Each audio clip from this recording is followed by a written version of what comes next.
Welcome back to A Screenwriter's Journey. It's day 110, believe it or not. And these last, several days have been, I don't know if I call them the dark days or the down days. I was thinking of I don't know if it's in psychology or what, where there's a graph that shows if you can, I must say, several people are chopping up their leaves. So if you hear some lawnmowers in the background, I couldn't wait any longer. I decided to do this in the middle of leaf crunching season. But there's a graph that shows like excitement and then disappointment. And then I forgot, there's like 5 stages to the graph or whatever it is. Initial, like it's enthusiasm, excitement, momentum, and then like realization that this isn't that great, and then like severe disappointment, which hopefully doesn't extend all the way into depression, and then there's acceptance. And then I guess to that I would add, maybe it just repeats itself, although I would like to think that at some point after acceptance you could just build on that, build from your mistakes and continue on. And whether you do that screenplay by screenplay or over the course of your writing career, if you have a career, or just, I guess if you're not getting paid for it, is it still a career? I'd have to look that up. Not to say that I've never gotten paid. That's another story for another time. So what I'm doing here is really, as you see, if you're paying any attention to at all, I'm just still doing some what ifs.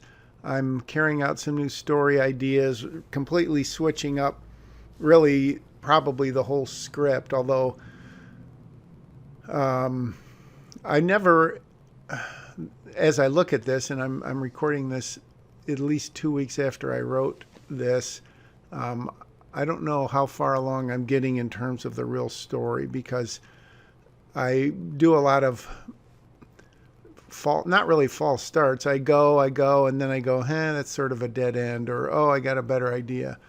And so for someone who's trying to concentrate on character, character development, and I have character backgrounds and backstories and sketches, it really, for me, it always returns to story, and then I start writing about story. And that's kind of how it goes. Although, as I just see myself writing, would Rachel really be enough of a creep to manipulate her only child like this? So that is obviously a character trait.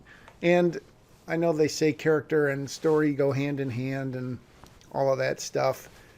And I think there are people who take super interesting characters and then put them into a story.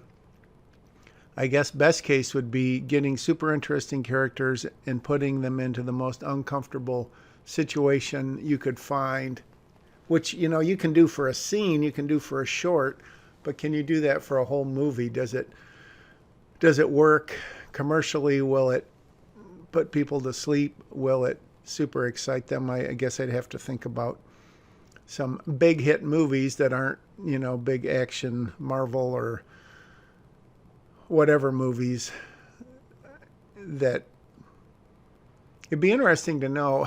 I'm not even paying attention to what I'm writing. Oops, the day's over. It'd be interesting to know in a year of the movies that appear in theaters, which of course these days, that's a whole nother thing. Hopefully it will get back to the old normal, not the new normal. How many of those scripts began as spec scripts?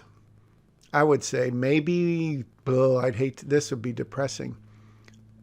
I can't imagine there's more than 1 or 2 a year that are really big commercial movies, because you've got the franchises, you've got all of the stuff that's developed in-house, or you've got stuff that's developed by known talent, writers or directors. Producers go out and, they find a story and they have somebody write it. But someone who is an outsider, or not necessarily an outsider, but someone who maybe doesn't really have a deal with someone and just writes a script, and then they're like, oh, yeah, okay, we're going to pay you. I don't even know what they're going for these days, but They pay him, they make it, he gets or she gets a rewrite on it, or however it works. And I guess part two of that question would be, how many times does that person's name appear on screen as written by, story by, or it's and, which means, to my knowledge, A&D means two people worked on it, but not as a team, as opposed to, who are the guys who wrote Pirates of the Caribbean and all those other great movies, Terry Rossio and, who's the other guy? I can't remember, but those guys are like ampersand, which means they work as a team. I believe that's the official way they do it. Anyways, totally departed from the subject. So I'll sign off for today. It is a screenwriter's journey. This is not the most fun part of it, but it's part of it. And sometimes this happens and sometimes it doesn't. And as I've said, if I did more outlining, more index carding, more thinking beforehand, would I have never gone to this place? No clue. See you later. Bye.